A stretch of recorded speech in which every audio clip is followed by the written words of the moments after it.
Bonsoir à tous. Est-ce que vous m'entendez bien? Oui. Est-ce que ma voix céleste est arrivée? Alors, pour moi, c'est vraiment un plaisir d'être avec vous ce soir. Je dois avouer que le Seigneur a des plans pour chacun de nous. Hein? On pense qu'on part dans la vie chrétienne, mais on ne sait pas. Moi-même, je ne pensais pas d'être ici un jour ou l'autre. Mais sachez, je suis très heureux d'être avec vous. J'ai rêvé à ça depuis très longtemps.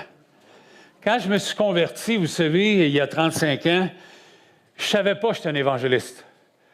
Mais comment j'aurais aimé d'être avec des gens comme moi? Comment j'aurais aimé de rencontrer des gens là, qui avaient à cœur ça? Ça, là, à soir, là, je dirais que c'est un rêve. Ça a fait mon année de vous voir tous ici. Maintenant, je suis évangéliste depuis plusieurs années. J'avais un rêve. Moi, je viens de l'association. Je suis un des pasteurs de l'Association des Églises baptistes. Puis on a notre école qui est Sembec. Nous, il y a 40 ans, là, on avait un moule pour les ouvriers, OK?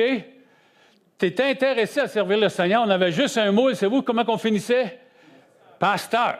Okay? On rentrait dans le moule, puis tu avais beau d'avoir les couleurs que tu veux, tu finissais pasteur. Alors, si tu étais évangéliste, tu aimais la relation, tu aimais implanter, tu finissais pasteur. Alors, j'ai fini pasteur. Ça n'a pas été trop dur. Mais il y a plusieurs années, ce que je suis a remonté à la surface. Okay? Ce que j'appelle, je suis un pasteur défroqué. OK? On a trouvé ça tantôt. J'avais un rêve, c'était d'être un évangéliste à temps plein dans une église locale. Et le Seigneur a permis ça, il y a à peu près 7 ou 8 ans, à l'église de Terrebonne-Mascouche avec pasteur Louis Bourque. Et c'est mon désir que Dieu a permis mon rêve puisse s'accomplir, d'être en tandem avec un pasteur et un évangéliste. Et je dirais que ça a été tout un rêve qui a été accompli, que Dieu a permis que je puisse faire. Et j'ai fait mes classes là-bas. Aussi, ce qui est arrivé avec qui j'étais, on est venu me voir parce que j'ai fait mon baccalauréat en théologie. Et quelques frères ont vu sont venus me voir et m'ont dit « Dieu t'aime, puis on a un merveilleux plan pour ta vie. On aimerait que tu puisses faire ta maîtrise en évangélisation. On va te maîtriser. » OK? Un gars comme moi, là, j'étais un voyageur devant l'Éternel, on va le maîtriser. Et j'ai fait ma maîtrise, ça a été long, j'ai eu des sueurs. J'ai été à l'école, j'ai fait mon baccalauréat, ça a pris 10 ans. Et j'ai fait ma maîtrise en évangélisation, ça m'a pris 8 ans. J'ai étudié 18 ans. Puis aujourd'hui, je suis prof. À mon tour de donner des devoirs. Je suis content. Hein? Mais je n'ai pas fait de mémoire dans la maîtrise. J'avais à cœur la formation d'évangéliste. Alors, j'ai créé, par la grâce de Dieu, j'ai fait un outil de formation pour un évangéliste dans une église locale. Et ça m'a pris 8 ans pour bâtir tout ça. Et pour moi, le plus grand examen, c'était de former un gars dans l'église locale. Et j'ai eu ce privilège-là au travail d'un jeune homme qui n'est pas avec nous. Un jour, peut-être, il sera. Il s'appelle Benoît Broulotte. Lui, on a parti à zéro pour qu'il soit un évangéliste dans une église locale. Et j'ai atteint mon objectif à 75 %. Puis le 25 % il est en train de finir sa formation dans une autre église où ce qui est évangéliste là-bas à temps plein. Alors, j'ai vraiment à cœur la situation de former des évangélistes. Vous savez, les gens m'appellent souvent, on aimerait ça avoir un gars comme toi, Noël, ou on aimerait ça avoir quelqu'un qui ferait un peu le même travail. Puis, je dois vous avouer, je dois dire, j'en ai pas. C'est triste. Au début, c'est le fun quand tu es tout seul. Tu sais, tu es comme une vedette à quelque part, hein? Non, c'est vrai, je suis pécheur, moi, je suis un homme orgueilleux. Mais quand tu t'assis, puis tu commences à prier, puis tu commences à voir les choses, puis tu dis, ça se peut pas que ça soit comme ça. Il faut qu'on puisse faire quelque chose. Et ce soir, ce que j'aimerais vous partager, c'est un texte que j'ai vraiment à cœur, qui nous exprime comment on va nourrir les gens alentour de nous. Alors, si vous voulez tourner avec moi dans Jean 6, s'il vous plaît.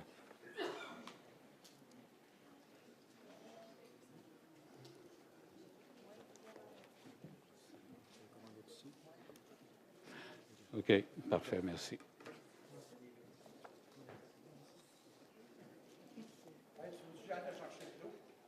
Oui, ça serait bien. Oui, il fait chaud ici, oui.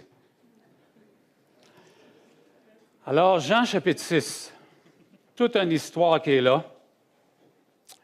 Alors, c'est l'histoire de la multiplication des pains, mais il y a quelque chose de très intéressant à voir dans cette histoire. C'est pour ça que j'ai appelé ça la foi dans l'évangélisation. Parce qu'on a besoin de croire en ça. Peut-être que nous, ici, à soir, on prend pour acquis ça.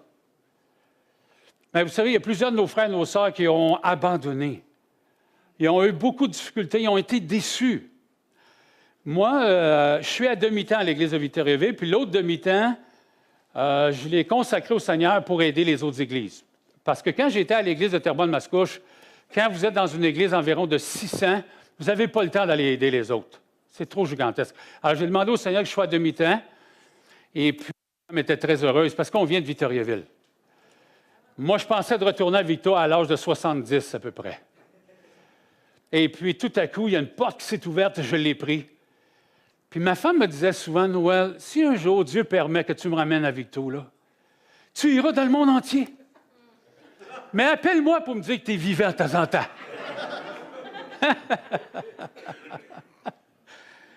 Oui, le Seigneur a des plans pour chacun de nous ici. Et puis, j'ai vraiment à cœur, je suis en train d'aider les églises un peu partout. Et c'est triste, parce que mon objectif à l'âge que j'ai, ce n'est pas juste de former, c'est de me reproduire. C'est important. Vous savez, il y a des gens qui sont excellents, il y a des gens qui sont meilleurs que moi, mais on les appelle des étoiles filantes. Un coup qu'ils sont passés, ils sont morts, il ne reste plus rien. Mon désir, merci, c'est que si je meurs demain, que ça puisse continuer. C'est ça qui est important. Alors, ce soir, dans Jean 6, on va voir quelques principes qui sont intéressants. Jean, chapitre 6, verset 1. Après cela, Jésus s'en alla de l'autre côté de la mer en Galilée, à Tibériade. Une grande foule le suivait parce qu'il voyait les miracles qu'il opérait sur les malades. Il monta sur la montagne et là, il s'assit avec ses disciples. Or, la Pâque était proche, la fête des Juifs. Ayant levé les yeux, voyant qu'une grande foule venait à lui, Jésus dit à Philippe, « Où achèterons-nous des pains pour que ces gens aient à manger? » Verset 6, c'est la clé, ce qui est très intéressant. Il dit, « Il disait cela pour l'éprouver, puis ce qui est réconfortant, car il savait ce qu'il allait faire. Hein? C'est intéressant, c'est rassurant. Alors ici, ce que Jésus veut faire, il veut investir dans la foi de son disciple. Puis ce soir, ce que notre Seigneur Jésus il va faire, il veut investir dans notre foi. Puis il sait ce qu'il est en train de faire. C'est rassurant. Parce qu'on a besoin vraiment de grandir là-dedans. Parce que l'évangélisation, c'est la foi, ça prend de la foi. Et comme notre ami Philippe ce soir, on va être éprouvé dans 3 domaines de nos vies. On va être éprouvé dans notre foi, dans notre compassion et aussi avec nos capacités naturelles. Première des choses ici qu'on peut voir, le texte nous dit qu'il voulait éprouver Philippe. Je ne sais pas si vous savez qu'est-ce que ça veut dire vraiment éprouver, mais c'est de vérifier, c'est d'évaluer les qualités de quelqu'un ou les valeurs. Exemple, vous avez déjà entendu parler qu'est-ce qui se passe avec nos viaducs, OK? On veut les éprouver. Je vous pose la question ce soir. Vous êtes au guichet automatique. Vous demandez 100 $, il en sort 120. Répondez pas, s'il vous plaît. C'est ça, être éprouvé. OK? On ne sait pas, mais il faut être éprouvé. OK? Donnez-moi pas la réponse, s'il vous plaît. Alors, ici, il veut multiplier la foi de son disciple. Parce que ça prend de la foi, vous savez. Je dirais ici que le Maître désire éprouver la foi dans son Église ou dans les évangélistes ici ce matin. On voit l'analogie, c'est que Jésus demande à Philippe pour justement nourrir la foule, et ce soir, Jésus nous demande comment on va faire pour nourrir le Québec. C'est ça la question essentielle pour nous. C'est ça. Quand je me suis converti, moi, il y a 35 ans, j'avais assez perdu de temps. Moi, je suis un débosseur de métier. Okay? Ça ne paraît pas, là. Mais j'ai eu deux beaux les meilleurs ministères ou les meilleurs ministères pour le Seigneur. Débosser des autos, hein, c'est quelque chose à faire. Des fois, ça prend du feu pour débosser un auto, hein? Je sais pas. Puis, j'espère que vous n'êtes pas là quand on les débosse, parce que vous allez voir, peut-être vous allez me mettre à pleurer de voir ce qu'on fait avec votre char. Puis, le plus beau métier que j'ai fait, j'ai débossé des cœurs en tant qu'évangéliste et pasteur. Il y a 35 ans, j'avais perdu assez de temps avec les autos, puis ma vie. Moi, à l'âge de 17 ans, on me disait qu'il me restait 10 ans à vivre. J'avais le cœur d'un homme de 80. Alors, vous pouvez vous imaginer la sorte de vie que j'avais avant.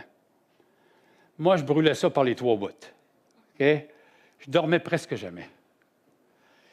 Maintenant, quand je me suis converti, j'ai dit, j'ai assez perdu du temps. Savez-vous qu'est-ce que j'ai voulu faire? J'ai dit, moi, je vends mon coffre d'outils, je vends ma maison, puis je pars évangéliser 24 heures sur 24. J'ai assez perdu de temps. Là, à Victoriaville, c'était le pasteur M. Gabriel Côte-Noire qui était là. Il dit, je ne veux pas que tu vendes rien avant que je te rencontre. Vends rien. Et là, il est venu me voir, puis c'est là que j'ai compris, en m'en allant au travers de tout ce que je voulais faire, que je ne pourrais jamais faire ça tout seul. On a besoin des uns des autres. J'ai besoin de vous. Si je veux que l'Évangile, vraiment, là, elle atteigne son apogée, ça nous prend les uns les autres. On a vraiment besoin. Ici, ce qu'on peut voir, comment on va nourrir cela? Comment on va nourrir les gens qui sont alentour de nous? Vous savez, l'évangélisation, là, c'est pas humain, c'est divin. Puis il ne faut pas se le cacher. Là. Je ne sais pas si ça vous est déjà arrivé. Bien, moi, ça m'est déjà arrivé d'être découragé dans l'évangélisation. C'est un ministère qui est difficile. Vous témoignez, vous semez, puis il n'y a personne qui vient au Seigneur. Il y avait un frère où j'étais dans une église à un moment donné. Je ne sais pas si ça vous est déjà arrivé, mais je ne le dirai pas nécessairement avec des paroles parce que c'est enregistré, mais il dit, si ma famille ne veut rien savoir de moi, qu'il aille sur... OK? Et un jour, dans cette même église-là, il y a eu une activité d'évangélisation. Puis il dit, je ne les inviterai pas, ils ne viennent jamais. Mais l'Église a passé une annonce dans le journal. Fait que le gars, il a reçu le journal chez eux, puis il regarde ça, il dit, « Hey, il y a un invité à l'Église baptiste en fin de semaine. » Il regarde sa femme, il dit, « Hey, on y va-tu? » Sa femme la regarde, elle dit, « Ben oui, on va y va. » Ouais! Il était à l'Église. Puis là, lui, il les voit arriver. Puis savez-vous qu'est-ce qui est arrivé? Ils se sont convertis, ils ont fait l'appel, prêché l'Évangile, fait l'appel et avancent en avant. C'est ça, l'Évangile. Ça dépasse nos propres capacités et nos puissances. Il faut réaliser ça. C'est pour ça que le Seigneur veut investir. Il veut que notre foi grandisse dans ce domaine. Je suis le pasteur fondateur de l'Église de Matane. Okay? J'ai passé 10 ans sur le bord du fleuve. J'ai passé 5 ans sur la rive nord, 5 ans sur la rive sud. Puis mon voisin, quand j'ai déménagé à Matane, le petit gars, savez-vous comment il s'appelait son prénom? Il s'appelait Chrétien. Les enfants, ils ont dit, « Hey, maman, papa, hey, il s'appelle Chrétien. Qu'est-ce que vous pensez qu'on a fait tout de suite? » On s'est mis à prier. « Hey, un gars qui s'appelle Chrétien, il faut qu'il se convertisse à un moment donné. » Je ne sais pas si vous êtes d'accord avec ça, là. Je ne pouvais pas faire ça. Alors, puis le petit gars, il était très intelligent. Il lisait des livres paranormaux, puis tout ça. Puis là, à un moment donné, ma grande fille, elle était au secondaire 1 ou 2, elle dit, « Hey, elle dit, papa, il faut faire quelque chose. Chrétien, il dit qu'il est le Messie dans la cour d'école. Les gens viennent à lui, puis il dit qu'il est le Messie. » Et là, j'ai dit, il faut faire quelque chose. Mais encore là, il faut croire, ça prend la foi pour arriver là. Et là, on l'a fait venir chez... Il y avait des livres, il lisait, le petit gars, puis tu sais, vraiment intelligent.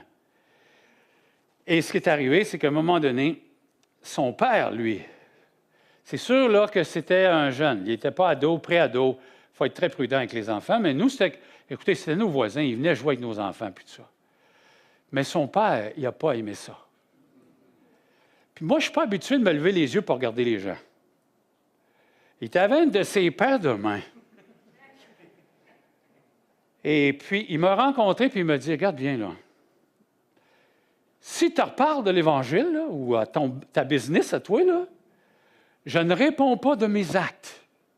Ça, c'est votre voisin, là. C'est pas le gars qui reste dans l'autre village, là. Hey, qu'est-ce qu'on a fait? On a prié, parce que ça prend la foi, les amis. Mais Jésus voulait investir en moi. On a commencé à prier.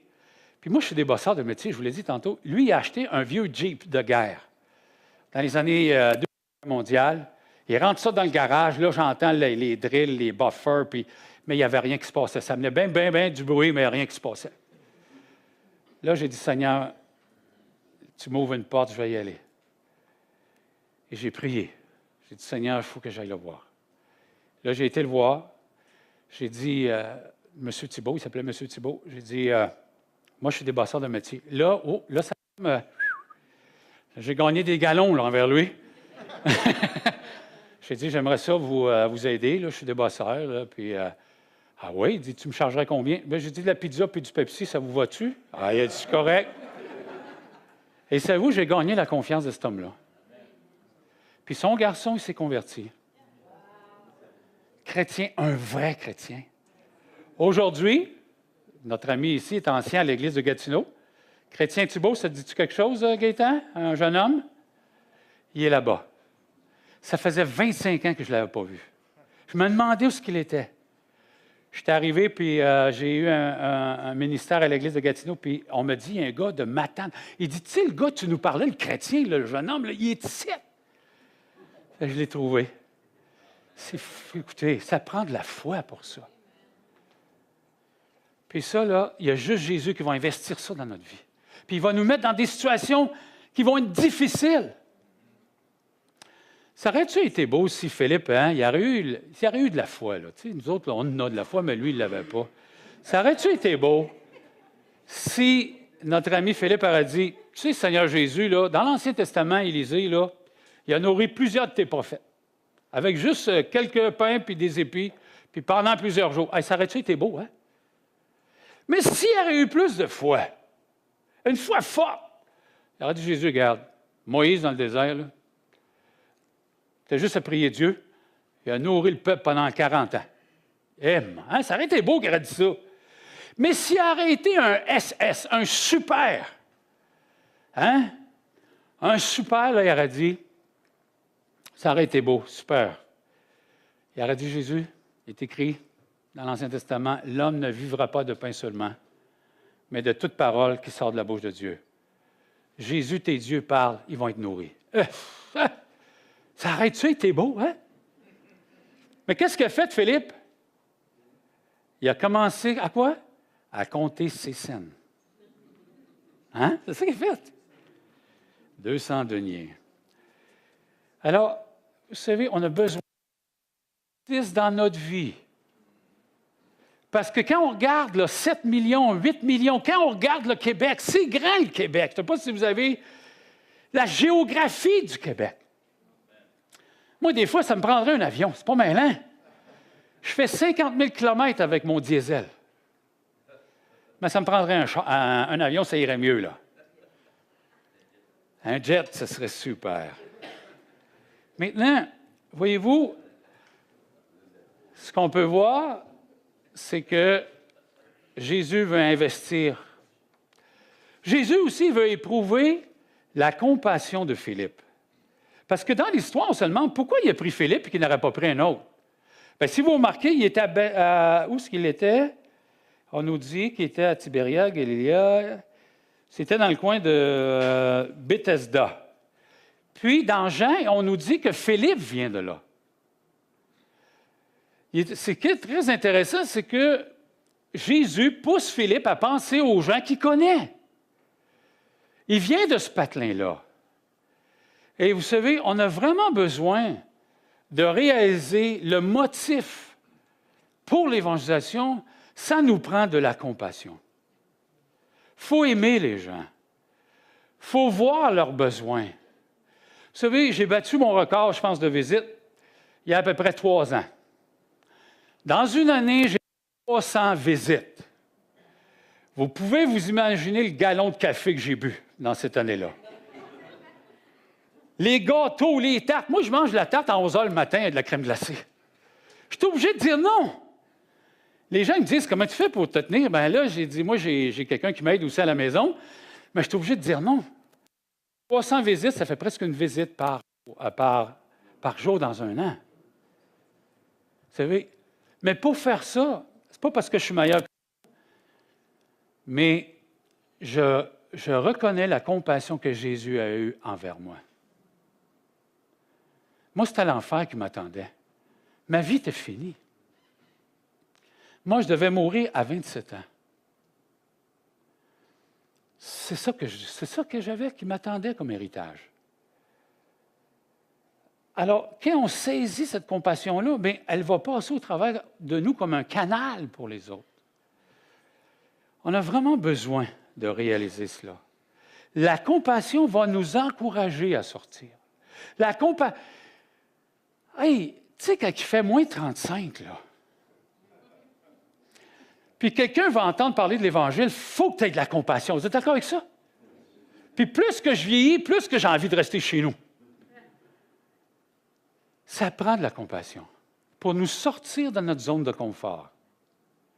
Puis j'apprécie beaucoup Régent, il va dire, pour nous sortir de notre lazy-boy, ça prend de la compassion. Je vais vous donner des exemples ce soir. Vous allez être renversés. Il y a un chrétien qui m'appelle et dit, Noah, j'ai témoigné à un couple de mes amis, et puis ils veulent accepter Jésus à soir. Maintenant, ça fait 2-3 téléphones que je fais, puis il n'y a personne qui veut y aller. Ça, c'est vrai ce que je vous dis là. Puis moi, je suis dans ma journée de congé, hein? Quand je dis à ma femme, je suis en congé, ça veut dire quoi, ça? Tu ne réponds même pas au téléphone. Moi, j'ai une secrétaire électronique. Ça s'appelle un répondeur. C'est elle qui prend les messages. Il dit, Noël, il faut faire quelque chose. Personne n'a du temps pour y aller. J'ai dit, écoute, donne-moi une minute. J'ai dit, il faut que j'aille voir ma femme. J'ai dit, Marie, le Seigneur m'appelle à faire une mission spéciale ce soir. Quelqu'un veut accepter Jésus. On peut, en y allant, on peut l'aider à sortir de l'enfer. Ma femme a dit, vas-y. Vas-y. J'y ai été. Savez-vous qu'est-ce qui est arrivé? Qu'est-ce qui est arrivé? Ils sont convertis! Les gens, ils disent, ah, c'est dur l'évangélisation. Ben oui, c'est dur. Ah, c'est dur! Il y en a qui t'attendent puis tu ne veux même pas y aller. C'est dur, ça. Un autre. Ma fille, elle va dans une beaucoup plus grande église qu'on était à Terrebonne-Mascouche. Elle dit, une des voisines que je connais, elle dit, papa, il faut que tu viennes m'aider. Elle dit, la personne veut se convertir. Je ne trouve personne à l'église. C'est une église de plus de 1000. Elle dit, père, il faut que tu viennes. Elle dit, il n'y a personne, je trouve, qui veut venir visiter cette personne-là. J'ai dit, ma fille, je suis déjà dans une église de 600. Je suis déjà engagé, puis faites, écoute. Moi, elle m'a dit, papa, il n'y a personne. C'est quelque chose, là. Ça, là. Qu'est-ce que vous pensez que j'ai fait? J'ai été? Qu'est-ce qui est arrivé? C'est converti! Puis les gens, ils trouvent ça dur. Ben oui! Écoutez, je ne suis pas meilleur que les autres. C'est pas ça l'idée que je veux vous dire. Mais moi, là, je suis prêt à monter le mont Everest sans oxygène si le gars veut se convertir en haut. C'est ça que ça prend. Mais qu'est-ce qui va motiver ça? C'est la compassion. Si tu n'as pas la compassion, c'est pour ça que si on ne l'a pas ce soir, ou on a de la difficulté, on prie le Seigneur, il va nous la donner. C'est lui la source de la compassion. C'est pas facile.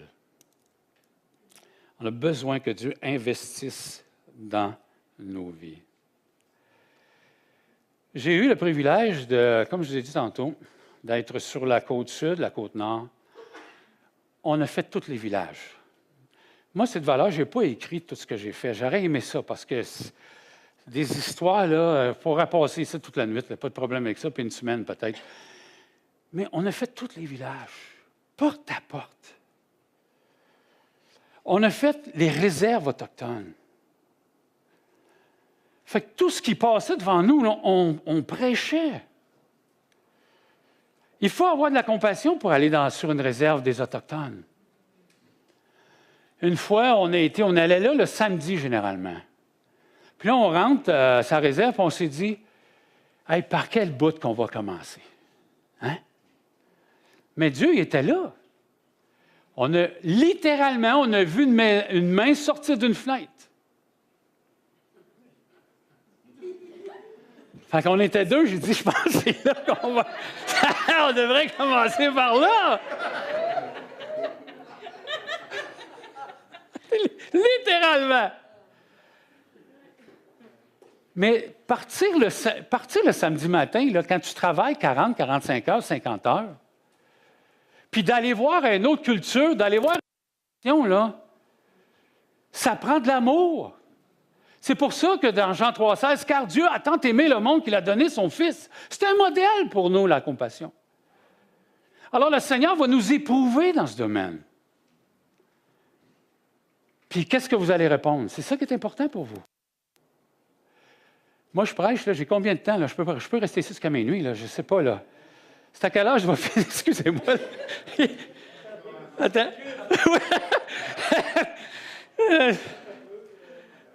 Voilà, c'est plus là. 11h30.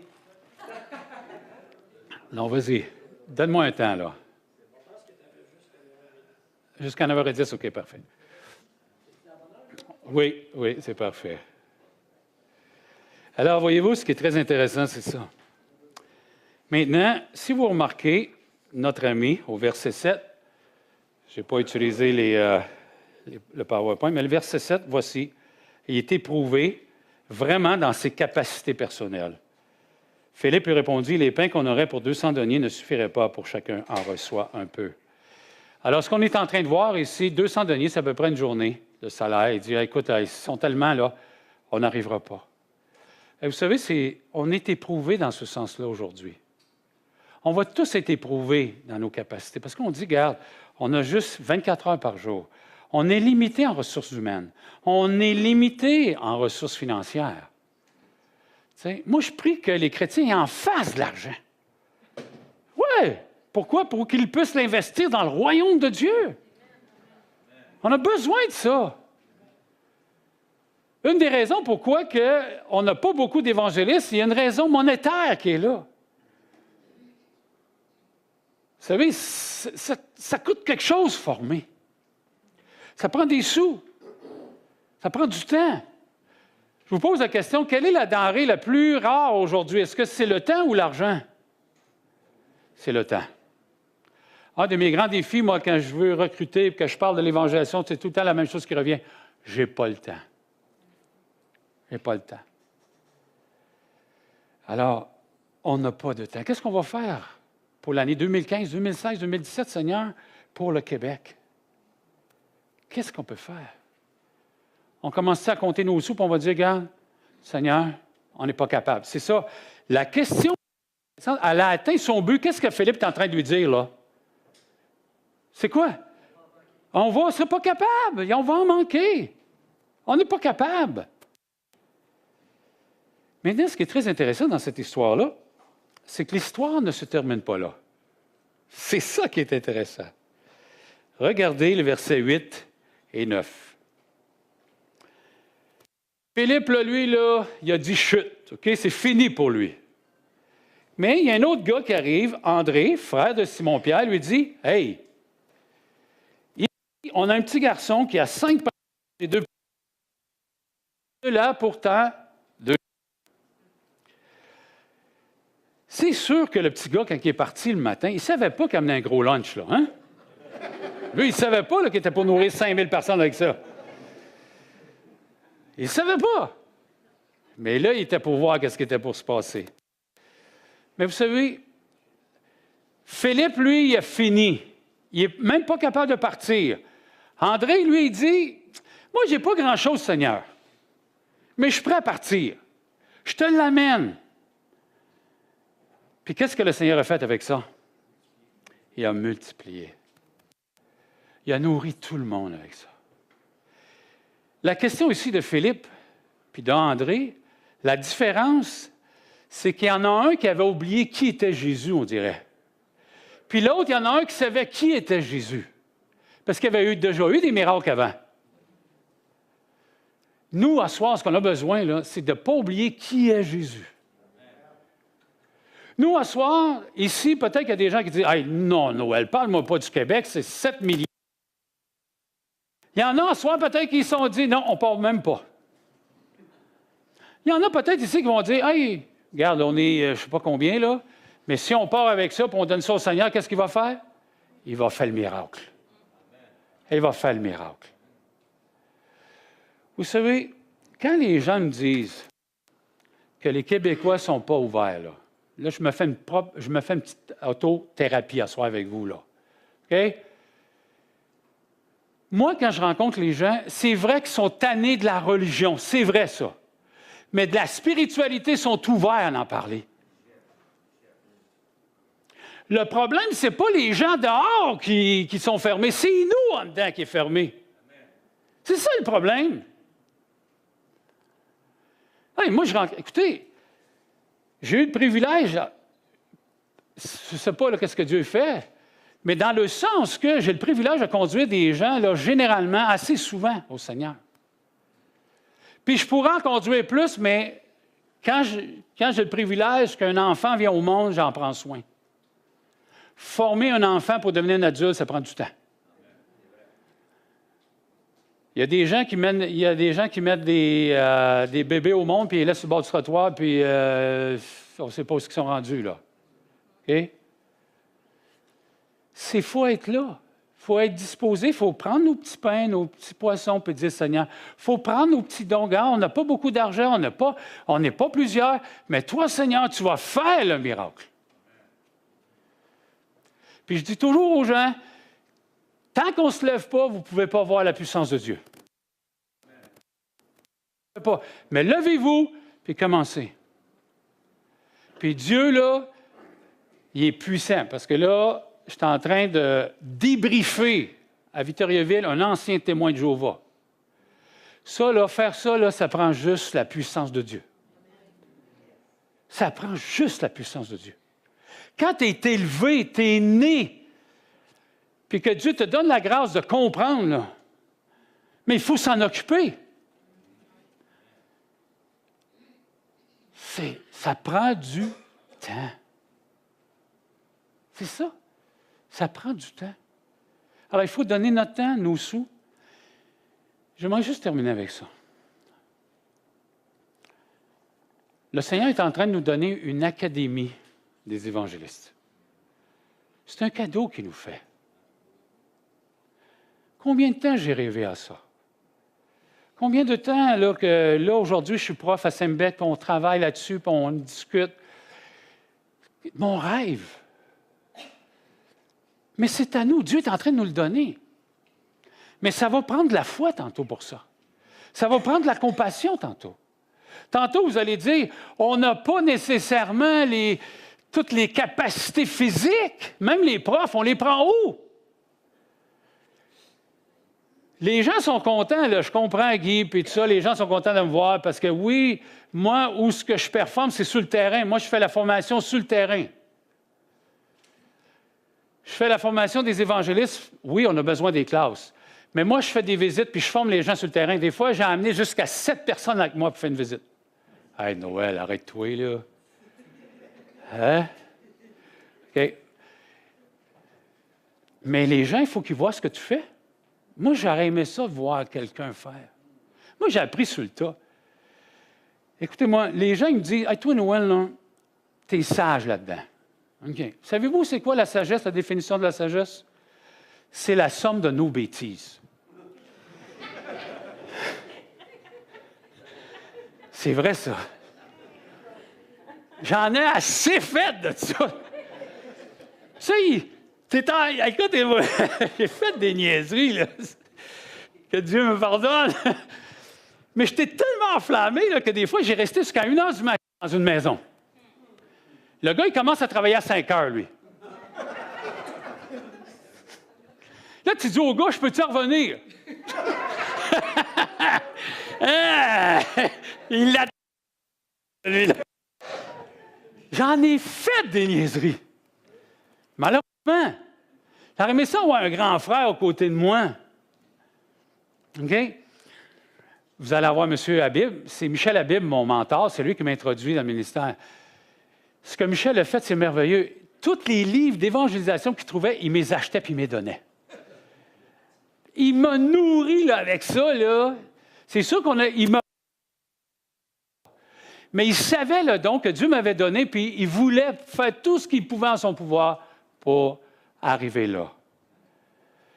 Alors, vous savez, on a besoin, vous avez besoin de mettre votre foi dans ce domaine de la vie chrétienne.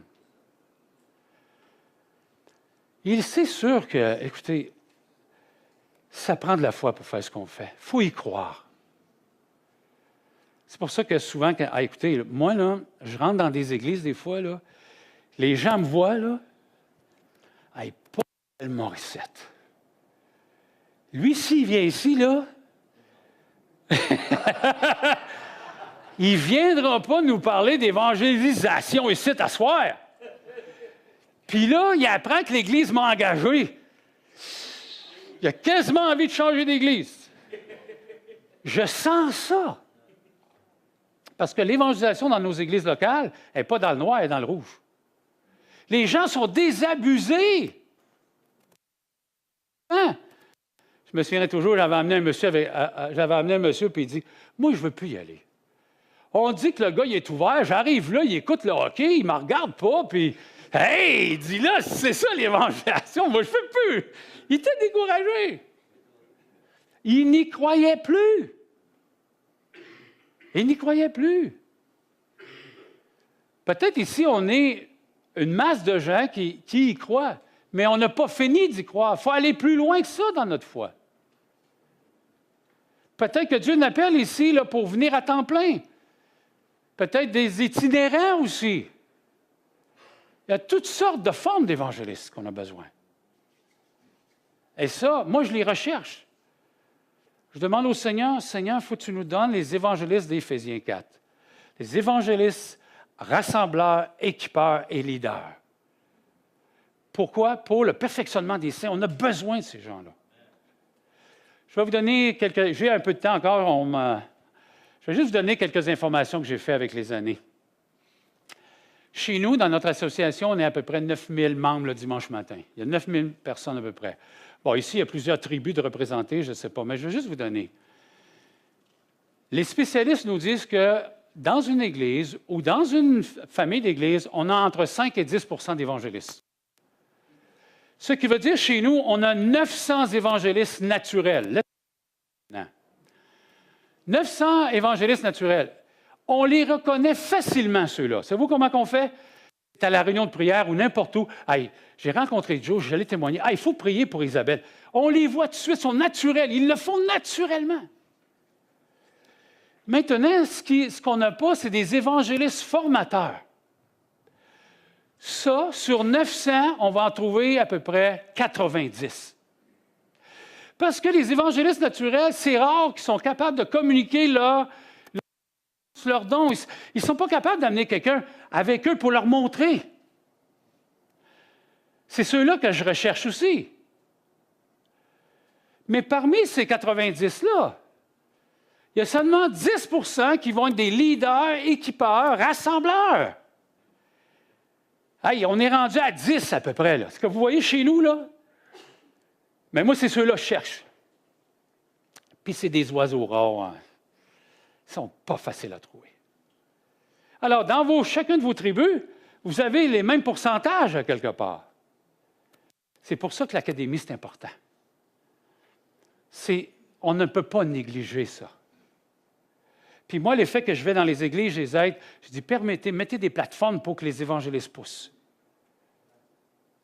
Mettez des plateformes. Puis des fois, il y a des gens qui m'appellent, on a trouvé un, Noël, tu veux-tu venir? Hey, écoutez, moi, il faudrait que je me clone. C'est pas parce que je veux pas, pas parce que je suis meilleur, mais il y a tellement de besoins. Alors, ce soir, là, je me suis cloné en François Picard. C'est lui qui me disait ici. Vous comprenez? Je ne ressemble pas à François Picard physiquement. Mais on a besoin des uns des autres. On a besoin de travailler en équipe. Puis François, il a bien à cœur la formation des évangélistes. Alors, ce soir, je veux vous encourager. Devant le Seigneur, parce qu'on va avoir un temps de prière tantôt, je crois, hein, c'est ça, dans le... Dieu a quelque chose de spécial pour chacun de vous. OK? Dieu a quelque chose de spécial pour chacun de vous. Vous savez, juste ici, là, comme souvent dans les églises, je dis juste le 10 %. Quand j'étais à l'église de Terrebonne-Mascouche, on était à peu près 400 adultes, 200 enfants. Je disais, vous savez, mes frères, donnez-moi, les 400 adultes, donnez-moi 1 heure par semaine. Savez-vous comment ça fait d'heures dans l'évangélisation dans un mois? Ça fait 1600 heures. Je vais vous dire quelque chose. Mettons ici, là, 1600 heures par mois, là, le Québec, on ne le reconnaît pas. Si vous regardez à vous-même, oui, c'est trop dur. Oui, on n'y arrivera pas. Mais en équipe, en groupe, on va y arriver. Et je vais vous dire, ça me semble que ce serait si facile. Écoutez, dans le Nouveau Testament, moi, savez-vous, vous savez, je suis un évangéliste. Quel livre du Nouveau Testament que j'aime? Mon préféré, les Actes des Apôtres. Moi, là, s'il y avait une machine à reculer dans le temps, c'est là que je m'en vais. Je m'en vais avec ce gang-là, moi. C'est des capotés. Hein? Hey, tu n'aimerais pas ça voir 5000 personnes se convertir, là? Ouh. Ce que vous ne comprenez pas, par exemple, c'est de la sueur de bras de s'occuper de 5000 jeunes bébés. Moi, j'en ai eu 4, là, puis un après l'autre, là, puis j'ai trouvé ça assez... Les enfants, là. Fait que tu en as 5000 d'une one shot.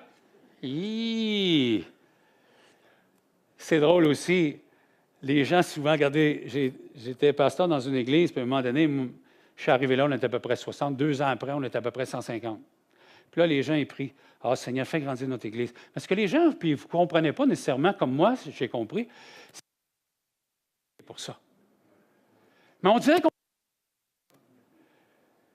Fait que là, les gens, ils prient. « Ouais, Seigneur, ajoute. Ouais, go, vas-y, hey. » Là, et là. Dimanche matin, là, le feu prenait, on passait tout au feu. En se levant, ça jamais. OK? Jusqu'au mur en arrière. Fait qu'on a dit, écoute, si on veut continuer à grandir, là, ça nous prend presque 200 000 pour grandir. Oh Seigneur, peut-être ce serait bien que tu arrêtes de nous faire grandir. Les gens sont comme ça. On ne sait pas ce qu'on demande au Seigneur. Mais la croissance, ça demande un peu ça. Écoutez, quand on a passé de 60 à 150, là, je sortais presque tous les soirs. Mais... Alors, c'est dans ce sens-là qu'il faut voir qu'il y a un prix à payer. Puis, il faut former. C'est exigeant. Ça m'a pris 5 ans à former une équipe de 50 à Terrebonne-Mascouche. Il y en a eu de la sueur de bras là-dedans. Rencontrer les gens, les amener avec vous, avoir des agendas, ça demande du temps. Alors, le Seigneur veut vous éprouver dans votre foi ce soir. C'est ça. Puis, pas juste vous éprouver, mais il veut investir. Il veut investir. Puis que vous grandissez. Puis, la plupart, quand je vous vois ici, là, vous avez déjà de l'expérience. OK? Puis ça, l'Académie va vous donner une compréhension de cette expérience-là. Quand les gens m'ont demandé de devenir prof de l'évangélisation, puis m'ont demandé de faire ma maîtrise, ils ont dit, Noël, tu es un compétent inconscient. Je dis, voulez-vous m'expliquer ce que vous êtes en train de vouloir? C'est qu'il m'a demandé, hey, pourquoi ça marche quand tu fais ça? Je dis, je ne sais pas. Mais faites ça, ça marche. Quand ils m'ont demandé d'être formé, ils voulaient me rendre conscient de ce que je faisais. Et c'est ça que l'Académie va faire. C'est que vous êtes déjà très bon, mais elle va vous amener plus loin pour comprendre ce que vous êtes en train de faire. Il y a bien des choses que je sais aujourd'hui à cause de la formation qu'on m'a donnée, puis qu'on a eu confiance en moi. C'est ce qui a fait la différence. Seigneur Dieu, on veut te remettre cette fin de journée. On veut aussi te remettre sur l'autel l'Académie des évangélistes. Seigneur, c'est un outil que tu nous donnes. Et donne-nous d'en prendre soin. Et Seigneur, que d'ici 5 ans, on peut se regarder et dire, « Hey Seigneur, t'es glorieux, t'es puissant et tu aimes les Québécois. » Merci Seigneur. Amen.